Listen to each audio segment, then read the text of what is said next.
마지막 저희가 강의를 앞두고 있는데 이 마음에 대해서 얘기하는 건 사실 충분히 다 얘기할 수는 없고 대강 어느 정도 감이 잡히세요? 제가 하고자 하는 얘기가 제가 지금 자주 예를 들은 그 짐 리차드라는 사람이 아버지가 그렇게 왜 불질러서 죽이려고 하고 막 그랬다고 그랬잖아요. 근데 의붓 아버지는 더 나쁜 사람을 얻은 거예요. 그러니까 이 부인은 자기 엄마는 그런 자기 이미지가 있었겠죠. 좋은 남자랑 결혼할 수 없다. 그러니까 뭐 왜 그런 사람이랑 또 결혼을 해요? 그러면 이제 사람들이 하는 말이 몰랐다. 그때는 다 그렇게 얘기하는데 잘 알아보고 결혼해야죠. 그저 결혼이라는 거는 우리가 뭐 당장 스타킹 하나를 사도 이게 뭔지 잘 알아보는데 결혼을 하는데 결혼을 지르시면 안 되잖아요. 결혼을 할 때 지르는 이유가 뭐냐면 지르지 않으면 못한다 나는 이런 생각이 있는 거죠. 자기 이미지죠. 근데 아무튼 이제 이 사람 어머니가 더 문제 많은 사람이랑 결혼을 했는데 이 의붓 아버지는 아예 대놓고 이 사람을 죽이려고 많이 했었어요. 그래서 항상 어떻게 폭발할지 모르기 때문에 항상 이 사람의 의붓 아버지가 한 집에 있을 때에는 항상 이 사람은 피할 구멍을 만들어 놔요. 항상. 그래서 문 쪽에 앉아 있는다든지 항상. 그리고 잘 때도 창문을 항상 열어놓는다든지 피할 수 있게. 근데 어느 날 자고 있는데 의붓 아버지가 와가지고 칼로 찔렀다고 그랬잖아요. 이 사람은 그 상처가 있기 때문에 자는데 누가 건드리면 폭발하는 거예요. 근데 자는데 의붓 아버지가 칼로 찔렀는데 창문을 열어놨기 때문에 도망가가지고 살았어요. 이 사람이. 그러니까 그런 자기 이미지, 항상 자기는 도망 다녀야 되는 사람이라는 자기 이미지가 있었는데 사역자가 되고 나서 이제 어떤 그 모임이 있었는데 이제 남성 순 모임 같은 거였나 봐요. 그래가지고 그 레스토랑에 딱 들어가는 순간 딱 보니까 이 사람들이 다 미리 와 있는 거예요. 자기가 목사님인데 다 먼저 와서 기다리고 있고 자기가 제일 마지막으로 도착을 했어요. 그래서 딱 보니까 이제 다 미리 앉아 있어요. 사람들이 앉아 있는데 갑자기 이 사람이 화가 막 나는 거예요. 그 사람들 딱 보는 순간. 근데 다 자기가 사랑하는 사람들이고 좋아하는 사람들이고 그 만남을 고대하고 기다렸는데 막 화가 나는 거예요. 근데 걸어가면서 내가 왜 화가 나지 하면서 이제 너무 화가 나가지고 앉을 때까지도 화가 나는데 알고 보니까 자기 앉으라고 남겨놓은 자리가 어디로도 도망갈 수 없는 자리였던 거예요. 좋은 자리 준다고 목사님이니까. 근데 이 사람은 그 과거의 상처가 해결되지 않아가지고 그러면 이제 그런 것들을 모르면 이 사람은 이제 화가 난 상태로 이 사람들을 만나겠죠. 그러면서 이 사람들한테 막 화를 내겠죠. 자기 의도는 전혀 그렇지 않은데. 그래서 그럴 수가 있다고요. 너무 사람의 마음이 너무 웃기죠. 제가 저를 굉장히 힘들게 했던 어떤 한 형제가 있었는데요. 어느 날 너무 잘해주는 거예요, 저한테. 그래가지고 얘가 돌았나 이러고 너무 잘해주는 거예요. 그래서 참 이상하네 이러고 이제 그 다음날 딱 되니까 또 괴롭히는 거예요, 저를. 그래서 그럼 그렇지 이렇게 생각했어요. 근데 또 어느 날 너무 잘해주는 거예요, 저한테. 근데 그날 입은 제 옷이 똑같은 옷이었어요. 제가 입었던 옷이. 제가 알게 됐어요, 나중에.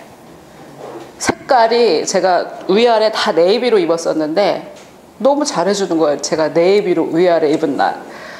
그래서 제가 신기하다 이래가지고 또 그렇게 입고 갔거든요. 아니겠지. 너무 잘해주는 거예요. 내가 아무리 천대를 하고 화를 내도 제가 그 옷만 입고 가면 저한테 너무 잘해주는 거예요. 그 색깔만. 그리고 제가 그 다음에 다른 색깔 옷을 입고 가가지고 너무 잘해줬거든요. 그래도 막 저를 괴롭히는 거예요. 그래서 뭐 그런 걸 인정할 사람도 아니고 해가지고 물어보질 않았는데 그 아이한테는 그 색깔에 대한 이미지가 마음에 새겨졌겠죠. 어떤 자기한테 굉장히 잘해줬던 사람이 그 색깔 옷을 입었었다든지 어렸을 때 각인이 됐었겠죠. 그러니까 이제 모르는 사람은 만약에 이 사람하고 결혼을 했다든지 연애를 했다든지 하면 미친 사람인 거죠. 잘해줬다 못해줬다 이유도 모르겠고 어느 날은 너무 잘해줬다. 저는 어쨌든 뭐 성령이 도우셨는지 어쨌든 저를 알아냈고 이유를 얘가 왜 이러나를 알아냈고 그러면 이제 보통 하나님적이지 않은 사람은 이용해 먹겠죠. 뭐 필요하면 딱 그 색깔 옷 입고 가가지고 그거를 알아냈으니까. 이런 것들이 있고요. 제가 또 신기하다 요즘에 정말 신기하다게 알게 된 게 뭐냐면 이런 미국의 사역자들 또 한국의 사역자들 얘기도 들으면서 하여튼 미국의 사역자들 영업 몸을 아는 이 미국의 사역자들의 강의를 들으면서 알게 되는 게 뭐냐면 이 사람들이 한 번쯤 되게 아파요. 그 인생에서 한 번쯤 죽을 만큼 한 번씩 아프더라고요. 근데 제가 솔직히 작년에 제가 우리 법인 등록하면서 제가요 너무 아파가지고 어제 제가 서면에 나올 일이 있었는데 제가 버스를 타고 왔어요. 보통 버스 타고 안 와요. 제가 너무 힘들어가지고 택시 타고 오거든요. 작년에 그렇게 했거든요. 그리고 돌아갈 때도 제가 버스를 타고 갔어요. 그러면서 막 제가 기운이 막 넘치는 거예요. 근데 제가 작년에 8월 달에 법인 등록하고 때쯤에 8월 달에 얼마나 제가 그냥 한순간에 딱 아파가지고요. 얼마나 아팠냐면은 몇 걸음 걷고 숨이 차는데 뭐 이렇게 산에 등산을 해서 숨이 차고 이런 거 말고요. 그런 숨 찬 게 아니에요. 뭐 살이 쪄서 숨 차고 이런 게 아니라 그래서 공기가 없어가지고 숨을 못 쉴 정도로 한 두세 걸음 걸어가면 그런 거예요. 그러면 이제 걸어가도 쉬고 걸어가고 쉬고 근데 제가 그때 법인 등록을 해야 되는데 저 혼자 제가 해야 되는 거예요. 그러니까 뭐 택시를 타러 가는 것까지도 너무 힘들고 횡단보도를 건너지 않고 택시를 타는 방법을 생각해야 되는 거예요. 왜냐면 횡단보도를 다 건널 수가 없는 거예요. 두 걸음 가고 쉬어야 되는데 횡단보도에서 쉴 수가 없잖아요. 근데 숨이 찬 게 그냥 이렇게 막 뛰어가지고 숨이 차는 그런 게 아니에요. 숨을 쉴 수가 없어요. 그리고 머리가 아픈데 뭐 그냥 아픈 게 아니고 머리가 이렇게 폭파하는 것 같아요. 막 진짜. 그러면은 병원에라도 가지. 병원에 갈 힘이 없어요. 병원에를 가려면 차라리 집에서 쉬는 게 나아요. 그러니까 저는 이렇게 다 죽지 않을까. 그래서 제가 집사님한테 제 오피스에 비밀번호를 알려드렸다니까요. 내가 이러다가 죽을 수도 있겠다 이런 생각이 들어가지고 근데 그거보다 기도하고 제가 이렇게 했지만 그래도 너무 고통스럽고 그래가지고 병원에 갈 수 있었다면 제가 병원에 갔을 거예요. 근데 병원에 갈 엄두가 안 나는 거예요. 근데 이제 그때 제가 극복하게 된 게 원인은 제가 지금은 알겠는데 그때는 몰랐는데 원인은 결론적으로 제가 무조건적인 하나님의 사랑을 붙잡았거든요. 그래서 이제 거기서 빠져나와가지고 제가 다른 분들 설교를 들어보니까 그런 일들이 저보다 더 심하게 이분들은 아예 일어나려고 해도 못 날 정도로 침대에서 그렇게 막 2주를 못 일어나신 분도 뭐 화장실도 못 가요. 그런 경우도 있었고 거의 뭐 그런 경험들 하시더라고요. 그런데 원인은 이제 뭐냐면 그 사역자로서의 죄책감이에요. 근데 그게 제가 제 의식 수준에 있었냐? 그렇지가 않아요. 그러니까 내가 사역자고 이러면 그리고 또 제가 그거를 미국에서는 그런 게 없었어요. 그런데 한국에 돌아와서 사역을 할 때 사람들의 기대가 있잖아요. 사람들의 기대가 있고 대놓고 이렇게 요구하는 경우도 있고 그랬을 때 저는 상담을 안 하는데 제가 상담을 안 하는 이유는 할 수 있는데 안 하는 게 아니에요. 저는 할 능력도 없고 하면 너무 힘이 들고 너무 괴롭거든요.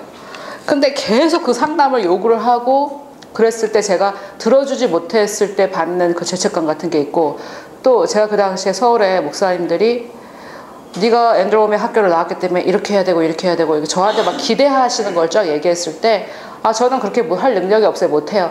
이러고 죄책감에서 자유로워야 되는데 의식적으로는 그렇게 하고 있지만 무의식에서는 그 요구를 들어주지 못하는 것에 대한 죄책감들이 모든 인간이 다 있어요.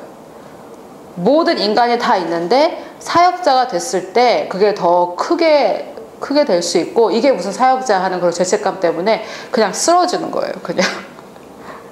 근데 그게 다 죄책감, 정죄감이거든요. 그 정죄감에 그래서 제가 뭐 그 과정과 원인은 몰랐지만 그 해결책은 알았던 거예요. 무조건적인 하나님의 사랑을 붙잡고 제가 이제 일어났는데, 그냥 그게 제가 오랫동안 왜 그랬을까. 그리고 또 제가 사실은 뭐 운동하다가 무릎을 다쳤긴 했지만 그렇게 무릎을 다칠 정도로 운동을 한 건 아닌데, 뭐 와가지고 사진 찍어보고 하니까 아무 문제도 없었는데 진짜 뭐 걷지 못할, 내가 장애인이 되는구나, 진심으로 제가 그렇게 생각할 정도로 무릎이 아파서 못 걸었었거든요. 그게 다 결과적으로 하나 다 생각해 볼 때 제가 법인 등록하면서 뭐 영적인 공격도 있었겠지만 그 죄책감이란 말이에요. 그런데 그런 것들을 제가 직면을 잘 못했던 것 같아요. 직면을 못하고, 사실은 이제 저의 자기 이미지에 사역자라는 게 없어요. 솔직히 말씀드릴게요. 저의 자기 이미지에, 저의 자기 이미지는 제가 본 사역자 중에 제가 닮고 싶은 사람들은 다 미국인들이에요. 근데 그 사람들은 한 사람의 성도로서, 한 사람의 형제 자매로서 사역하지, 사역자 이래가지고 한국의 목사와 평신도, 목사니까 이래야 되고 전도사니까 이래야 되고 이런 이미지, 그런 개념은 아예 없어요. 근데 그거는 제가 볼 때 마인드의 기준인 것 같아요. 우리가 그렇게 해왔기 때문에 하는 거지, 우리가 뭐 상처를 받아서 그렇게 하는 건 아니잖아요. 목사님들은 뭐 이래 되고 주의 종을 잘 섬겨야 되고 뭐 이런 말도 안 되는, 주의 종인데 종을 왜 섬겨요? 종이 섬겨야지. 그러니까 그런 잘못된 그런 것들, 주의 종을 잘 섬겨야 뭐 애들이 잘 풀린다, 이런 아주 미신적인 것들, 그런 게 너무 싫고, 내 이미지에는 한국 사역자의 그 이미지가 없는 거예요, 저는. 그런데 그 역할을 요구받고 해야 되다 보니까 너무 괴로운 거예요. 또 제가 아는 언니가 저한테, 너는 전도사가 머리가 길고 묶고 다니면 안 된다. 전도사는 머리가 짧아야 된다는 거예요. 근데 이제 그게 저는 싫고, 저는 일부러라도 그렇게 하고 싶지 않은데, 제가 옛날에 머리가 짧았던 시절도 있었어요. 그렇지만 전도사가 이래야 되기 때문에 그렇게 해라는 얘기를 들었을 때 저는 그게 너무 싫은 거예요. 그렇지만 긴 머리를 유지하고 묶고 이렇게 할 때마다 던진 그 말이 생각이 자꾸 나면서, 나는 한국에서 말하는 그 사역자의 이미지에 맞지 않는다. 그게 이제 쌓이고 하면서 이제 제가 완전히 몸이 와해가 딱 된 것 같아요. 왜냐면은 내 이미지, 내가 내 마음에 믿고 있는 이미지에는 사역자라는 게 없어요. 여러분, 저는 저 자신을 사역자로 이해하지 않아요. 그 말은 또 무슨 말이냐면, 그럼 뭐 네가 한량이냐 이런 건 아니고요. 저는 제 마음속에, 저는 그냥 한 사람의 하나님의 딸이고 그 외에 다른 게 없어요. 한국 사람들이 정해놓은 사역자, 그 목사 하면 딱 떠오르는, 여자 전도사 하면 딱 떠오르는 그 이미지가 제 마음에는 없는데, 그거를 해야 된다고 생각하고 요구를 받으니까, 그러니까 이게 이제 다른 사람들이 그렇게 아팠다라는 얘기를 들으면서, 이게 그러니까 예수 그리스도 이름을 명하노니 치유될지어다 한다고 되는 게 아니에요. 그거는 어떤 뿌리에서 나온 열매이기 때문에, 열매만 아무리 친다고 해봤자, 그리고 원인은 다 달라요. 여러분, 사람 얼굴에 여드름이 나는 이유가 뭐 때문이에요? 다 다르죠. 그런데 똑같은 약을 바른다고 이게 해소가 되는 게 아니잖아요. 어떤 사람은 공기가 안 좋아서, 어떤 사람은 장이 안 좋아서, 어떤 사람은 위가 안 좋아서, 뭐 다 이유가 다른데 우리는 똑같은 해결책을 하려고 하기 때문인데, 명의만 이유를 밝혀내잖아요. 명의만, 그 사람이 왜 여드름이 나는지. 그래서 이거는 성령님밖에 몰라요. 성령님이 어떤 사역자에게 가르쳐 준다면 그 사역자도 알 수가 있겠죠. 근데 이제 여러분 오해하실까봐, 그럼 네가 사역자가 아니면 뭐냐? 제가 리더라는 자기 이미지는 있어요. 이해가 되세요? 제가 한국에 정해놓은 그거는 저는 아니고, 제가 어렸을 때 제일 싫어했던 직함이 또 전도사였어요. 자꾸 전도사님이 전도하래요, 우리 보고. 그래서 전도사는 자기가 전도해야지, 교회에서 월급 받고 왜 우리 보고 전도하라고 그래? 이상하네. 저는 그렇게 생각했거든요. 그래서 전도사님이 제일 싫었는데, 하여튼 그런, 일단 제 얘기이고 본인들 마음속에도 그런 게 있지 않을까 생각해 보십시오. 자, 8번째 묵상, 상한 마음의 치유. 8번째 묵상인데요. 제가 여기서 말하는 묵상은 이미지네이션이에요. 그림을 마음속에서 그리는 건데, 이거를 이제 제가 볼 때 조용희 목사님은 뭐라고 표현하셨나요? 품는 거? 품는다고 표현하셨나 잘 모르겠네. 하여튼 그렇게 표현하셨고, 결국 제가 하고자 하는 말은 뭐냐면, 마음에 가진 자기 이미지, 여러분 이미지가 그림이잖아요. 그것을 바꾸는 건데, 제가 시간이 없어서 지금은 얘기 안 하고 나중에 특강 때 얘기할게요. 이 이미지라는 단어가 그 하나님께서 사람을 자기의 형상대로 만드셨다 할 때 형상이 이미지예요. 하나님께도 자기 이미지가 있었어요. 하나님이 제일 먼저 이미지네이션을 제일 먼저 한 존재는 하나님이에요. 하나님께서 이미지네이션을 하고 그거에 대해서 말씀하신 거, 빛이 있으라.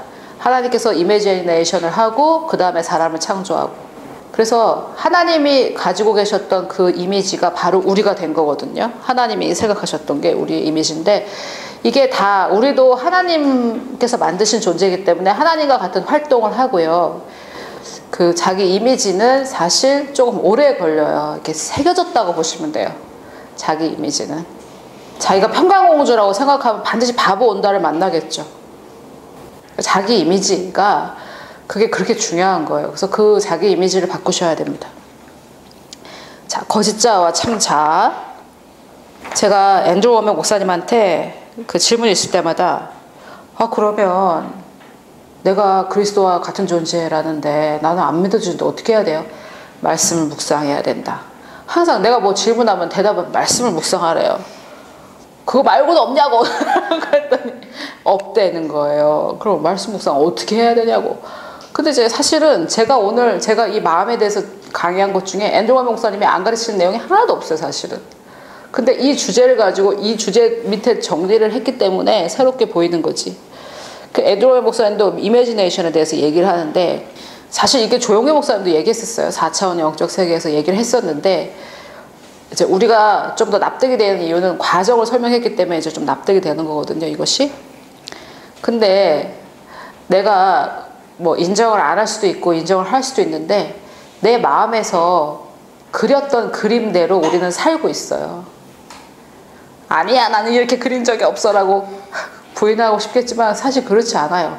내 마음에 그렸던 그림대로 살고, 그래서 뭐 그것을 다르게 표현하는 사람들이 내 미래를 내가 창조한다 이렇게 표현도 하기도 하는데, 제가 창조한다기보다는 제한받는다라고 보면 될 수 있을 것 같아요.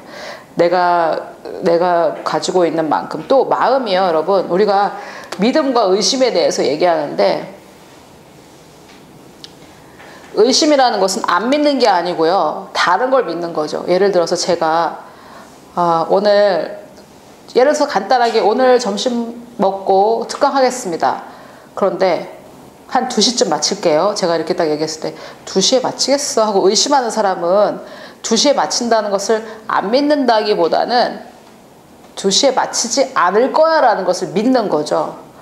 그래서 누군가가 하는 얘기에 반대 것을 믿는 게 의심이죠. 그래서 그럴 때 의심이 생길 때 믿습니다 이렇게 한다고 해서 믿어지는 게 아니에요. 이 사람은 다른 걸 믿고 있는 거예요. 다른 것을. 그래서 우리가 영혼몸에 대해서 얘기할 때 우리가 그리스도 안에 있는 나의 정체성에 대해서 배우잖아요. 이걸 아무리 배워봐야, 의식 수준에서 아무리 배워봐야 믿을 수 없는 게, 이 사람의 마음은 다른 정체성을 믿고 있는 거예요. 마음 깊이에 그려져 있어요, 자기 이미지가. 그래서 그것을 거짓자라고 하고, 자기 경험의 결과 받은 상처로 그린 자기 이미지예요. 이게 100% 거짓은 상처일 수밖에 없는 게, 거짓을 믿으면 받는 상처가 있기 때문에 다 상처예요. 이것은 거짓이에요. 현실적일까요? 거짓이지만 현실적일까요? 그렇죠. 현실에서는 내가 지금 진짜 그게 내 정체성일 수 있어요. 자, 예를 들어서 재정적인 걸 한번 예를 들어 볼게요. 하나님적인 나의 정체성은 이렇게 말해요. 하나님께서 모든 필요를 채워주신다. 근데 거짓 정체성은 내가 살아보니까 악착같이 살아야 살아남는다. 이 사람은 그동안 악착같이 살아남는다라는 자기 정체성을 가지고 있었는데 교회 가니까 하나님 모든 것을 제공해 주신다고 그래요. 그럼 이 두 개를 동시에 믿을 수 있을까요? 두 개를 동시에 믿을 수 없어요. 그러면 이 사람이 선택을 해야 되겠죠. 근데 선택을 하는데 내 현실을 봐봐. 나는 악착같이 살아야만 살 수 있어. 그럼 그 현실은 진짜일까요? 그 현실은 진짜 그렇죠. 진짜 악착같이 살아야 돼요. 그러니까 현실을 보고 그 사람이 또 무슨 소리야. 하나님이 공급해 주시기는 안 공급해 주시던데 라고 이 사람이 딱 정의를 내리는 거는 뭐냐면 자기 경험이잖아요. 자기 경험. 믿음이 아니잖아요. 말씀을 믿는 믿음이 아니고 자기 과거의 경험과 현재의 경험을 보니까 그러니까 이 거짓자가 현실적일 수 있을까요? 네. 거짓자는 현실이기 때문에 파워가 있는 거예요. 근데 여기서 질문. 그 현실이라는 것은 현실의 결과가 거짓자라고 사람들은 생각해요. 무슨 말이냐면 지금 이런 상황이니까 내가 악착같이 살 수밖에 없지 이렇게 생각해요. 맞아요? 대부분. 근데 성경은 뭐라고 말씀하시냐면 하나님 뭐라고 말씀하시냐면 네가 악착같이 살아야 살아남는 사람이라고 믿으니까 현실이 이렇게 됐다라고 말씀하시는 거예요. 그게 뭐냐면 그 사람의 마음의 생각이 어떠하면 그 위인이 그러하다 그거예요. 이해가 되세요? 그래서 우리는 사람의 이치적으로는 아니 내가 지금 내 상황이 이렇고 이러니까 악착같이 살지 이렇게 얘기하는데 상황이 이렇게 된 이유가 뭐라는 거예요? 자기 이미지. 자기 이미지가 그랬기 때문에 그 인생을 사는 거예요. 이거를 받아들이기가 참 어렵죠. 근데 이걸 받아들이면 내가 내 인생을 개척해 나갈 수 있는데 상황이 이러니까 난 이렇게 살아야지. 그럼 그 사람 계속 그렇게 살아야 돼요. 상황대로 살겠죠. 상황을 개척해 나가는 게 아니라. 왜냐면 상황이 원인이라고 믿고 있으니까. 상황은 결과인데. 여러분 상황은 결과예요.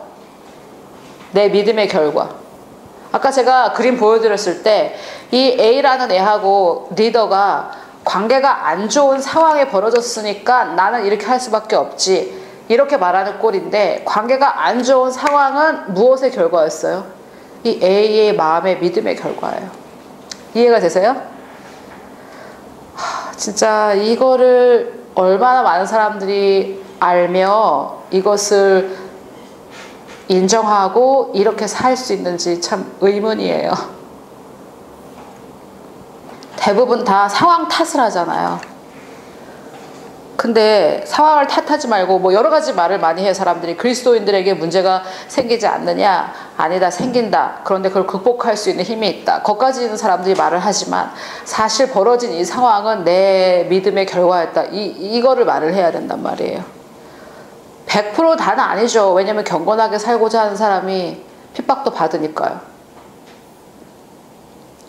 근데 그런 상황은 자기 이미지에서 나오지 않은 상황은 크게 이 사람한테 영향 미치지 못해요.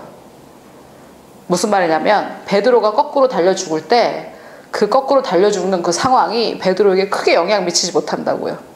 요한이 끓는 물에 담겨졌을 때 자기 이미지의 결과가 아니잖아요. 그런 것들은 요한 하나도 상하지 않았대요. 실제로. 요즘에 루시라는 영화가 그 선전하잖아요. 그 제가 인터넷에 들어가면 선전하는데 제가 그걸 보지는 않겠지만 그 컨셉은 뭐냐면 인간이 두뇌 용량을 10% 이하로 쓰는데 이 사람은 100%를 쓰는 거예요. 100%를 썼을 때 어떤 일이 일어나냐. 이거는 마음도 아니고 두뇌인데 이 여자가 머리 스타일도 그 순간에 생각만 하면 머리가 길고 생각만 하면 지금 이 순간을 멈출 수 있어요. 다른 사람 다 멈추고 이 여자가 손만 딱 올리니까 모든 사람이 쓰러져요. 그냥. 그래서 두뇌를 100% 사용했을 때 어떻게 되느냐. 근데 이 여자가 다 조정해요. 사람들까지. 그 능력이 있는 파워가. 근데 어떤 사람 한 사람은 조정하지 못하는 거예요. 그런 영화더라고요. 그래서 그 컨셉은 되게 마음에 들더라고요. 제가. 그런데 자 우리 생각이 상황을 상황이라는 것은 우리 생각의 결과였다. 우리 마음이 믿는 바의 결과였다. 그 대표적 예가 뭐냐면 상상 임신. 그 너무 오묘하지 않아? 나 상상 임신 산 사람 본 적은 없지만 내가 임신했다고 믿으면 배도 나오고 생리도 끊기고 내가 믿는 바가 내 몸의 호르몬도 지배하고 다 하는 거예요. 너무 놀랍지 않아요?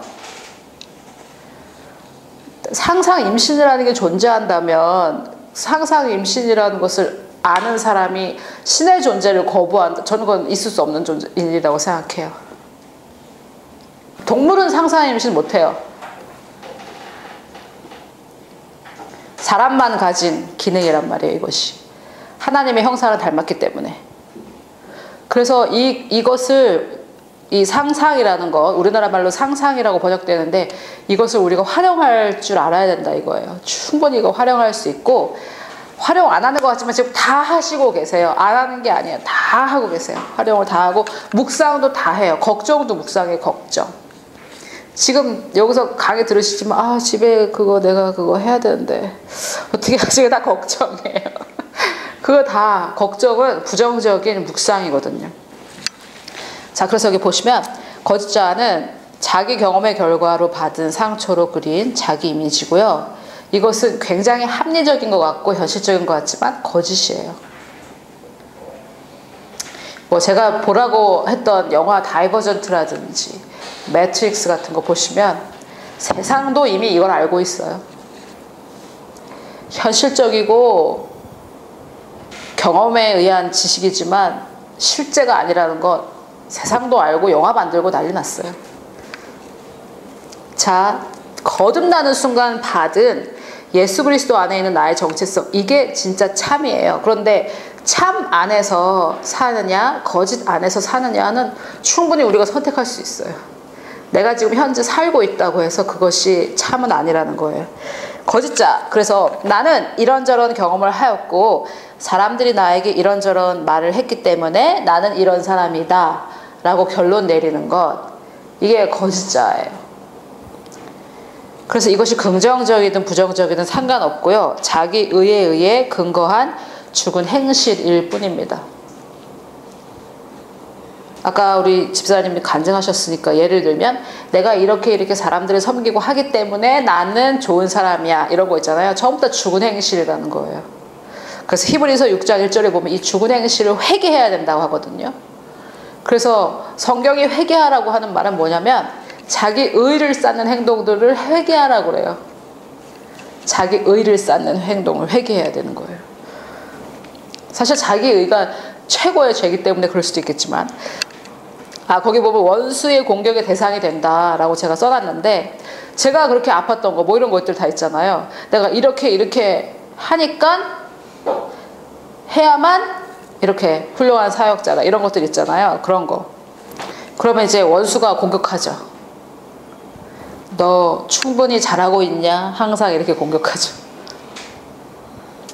그리고 원수의 공격에서 자유로운 방법 예수님이 벌써 말씀해 주셨어요. 너희가 길을 갈 때 재판받으러 가는데 원수와 화합을 해라 빨리. 원수와 화합하란 말이 뭐냐면 원수가 너 충분히 잘하고 있어? 아닌 것 같은데 그러면 뭐라고 하는 거? 원수가 하는 말에 맞아 난 충분히 잘하고 있지 못해. 근데 괜찮아. 그럼 원수가 힘을 잃죠. 제가 이렇게 하나님의 음성을 듣고 주님의 인도를 따라가는데 너무 과격한 그런 행보를 걸을 때 원수가 너 확실해? 성령님 음성 제대로 들은 거 확실해? 막 물어보는 저한테 계속 질문하는 거예요. 근데 내가 확실해! 이러면은 이제 원수의 공격에 제가 넘어가는 거고요. 원수가 너 그거 안 틀려? 확실한 거야? 틀릴 수도 있잖아. 이럴 때 맞아 네 말이 맞아. 원수와 화합하라는 게 뭐냐면요 그거예요. 네 말이 맞아. 나 잘못 들은 것일 수도 있어. 하나님의 음성을 잘못 들었을 수도 있고 실수하는 것일 수도 있어. 그런데 괜찮아. 나는 그리스도 안에 있기 때문에. 그럼 원수가 공격을 못해요. 근데 확실하지 그럼? 확실하고 말고 증명을 할까? 이러면 이제 원수의 공격에 넘어가는 거예요. 이해가 되세요? 그래서 법정에 가기 전에 즉 주님의 보좌 앞에 가기 전에 원수와 길을 갈 때 화합을 해라 할 때 원수가 막 정죄할 때 그래 맞아 난 부족해 나 완벽하지 않아 그렇지만 예수 그리스도 안에 있기 때문에 괜찮아. 이 원수가 이제 힘을 잃어요. 근데 난 잘났지 나는 그러면 뭐 내가 엄청난 사역자지 그럼 뭐 주님의 음성 100% 듣지 계속 증명하려고 하면 이제 문제에 빠지는 거예요. 그래서 사람들의 얘기를 가만히 들어보면 자기가 얼마나 하나님의 음성 정확하게 듣고 있는지 그거 증명하려고 막 얘기하는 사람이 있는데 100% 원수의 공격감이에요. 그러면 그 사람이 가지고 있는 자아는 뭐냐면 실수하면 하나님께 혼나 자기는. 실수하면 끝이야. 이런 자아 정체성이 있는 거죠. 실수하고 죄짓고 해도 용납받는 자아가 있으면 실수에 두렵지 않아. 이해가 되세요? 그래서 원수가 공격할 때 맞아 네 말이 나는 죄 많이 졌고 하나님께 이런 대우 받을 만한 자격도 없고 그래 근데 주님이 다 해결하셨어. 거기에서 이제 시작돼야죠.